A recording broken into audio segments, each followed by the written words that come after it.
Okay, to put the cable onto the winch, you get a bag like this in the winch box, and we'll open it up and I'll show you. We don't use all of the stuff in here, in fact very little of it.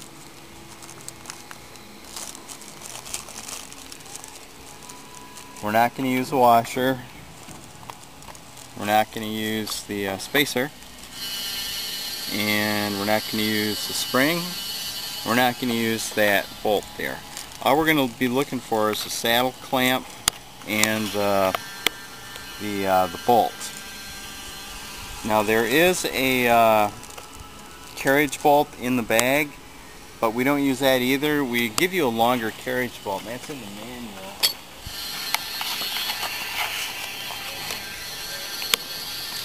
I'll get that opened up here.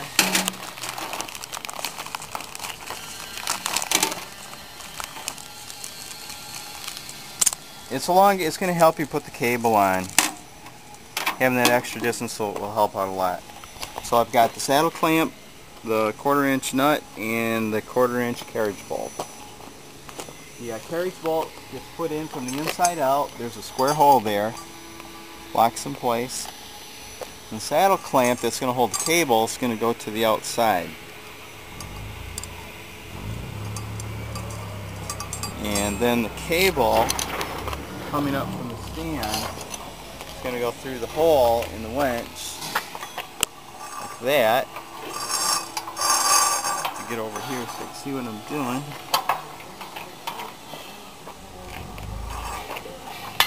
And what we try to do is create a loop.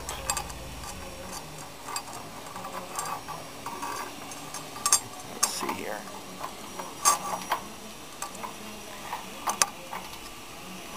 There we go. You create kind of a big loop and then you cinch it down. Okay, we've got the loop made here, and what you do is once you got the loop, you kind of pull it through there and you can cinch it down. You may have to hold on to the other one like that.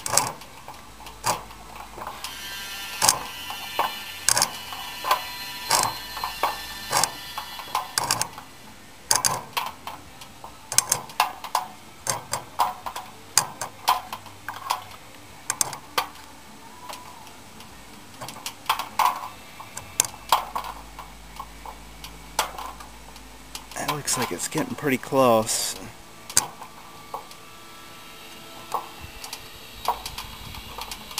Alright, I'm going to tighten it up a little bit.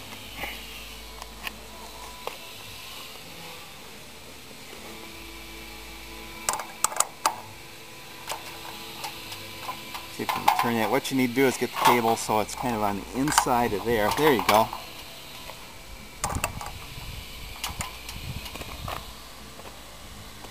Wrench go.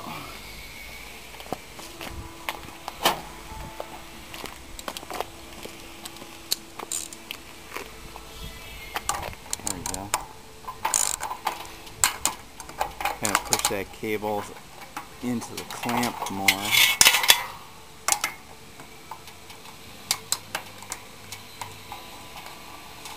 There we go. Tighten her up a bit.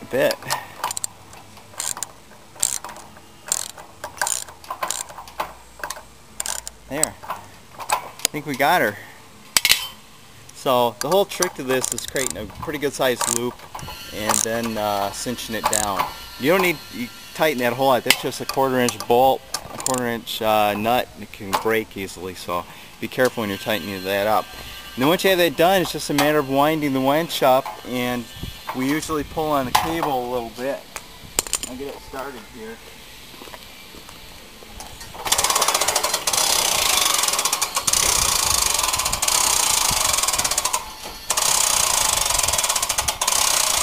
Get it kind of to level wind like that. That's good. Try to keep the cable kind of going back and forth in a line is good. Okay, we've got the cable pretty much wound up. We've got a little tension on it right now. Don't create too much tension or you could actually break that tube if you go too crazy. But the reason why these bolts are loose right now and we've got a little tension on here, and so what it's doing is it's getting these pulleys fixed in the right direction. So this is a good time to tighten it when the pulleys, when the cable's feeding in straight into it, you want to tighten it up in that direction.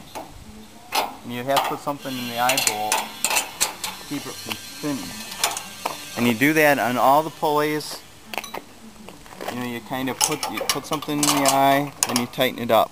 But you want the cables to freely go into the pulley straight and straight out. You don't want the pulley cocked so the cable's rubbing up against the plate there. So other than that, what we have to do is put caps in the openings of the hoist. We got some caps that go in there, and we also have some caps that go in the top, some 2x5 caps. You can go ahead and hammer those in there. One other thing, we've got everything tightened up. We've got the winch, everything's, nuts and bolts, caps are in there. And one final thing we're going to want to do is just let out some cable in the winch. Now, the hoist isn't going to drop when it's up like that, but you got to make sure that it's freely moving back and forth, and it feels like it is. If we let it down far enough, it should start dropping on its own.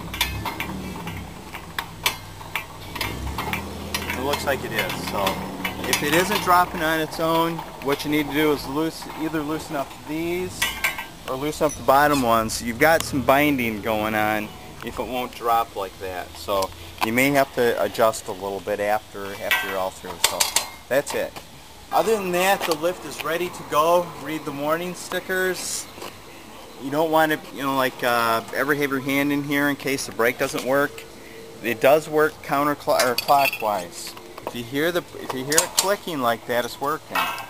If somebody were to crank on it the wrong way long enough, it's going to start going up, but the brake's not going to work. So always remember, clockwise it goes up, counterclockwise it's down. Now, one other thing too, when you get up to the stop point, if somebody were to continue cranking, they're going to break this. This is just so it doesn't go over center. So keep in mind, whoever's using it, you don't go too tight when you hit that. And you don't actually even have to go all the way up to it. You can keep it back from there. But this is just to keep it from going over center. Another common mistake people make is, and you shouldn't do it, is they'll have the boat hoist down on an angle, bring the boat in, and then they'll have a bunch of people get on it. You're not supposed to have people on the boat on the lift. And what that does is, when it's in the lowered position, you get the weight of the boat and the weight of the people. It can actually either stretch out a link, or it can actually bend and break this whole member. So you don't want to have people on the boat because it's increased weight, especially in certain positions. It's more vulnerable to things breaking. So no people on board, clockwise on the wheel. Don't go beyond that stop there.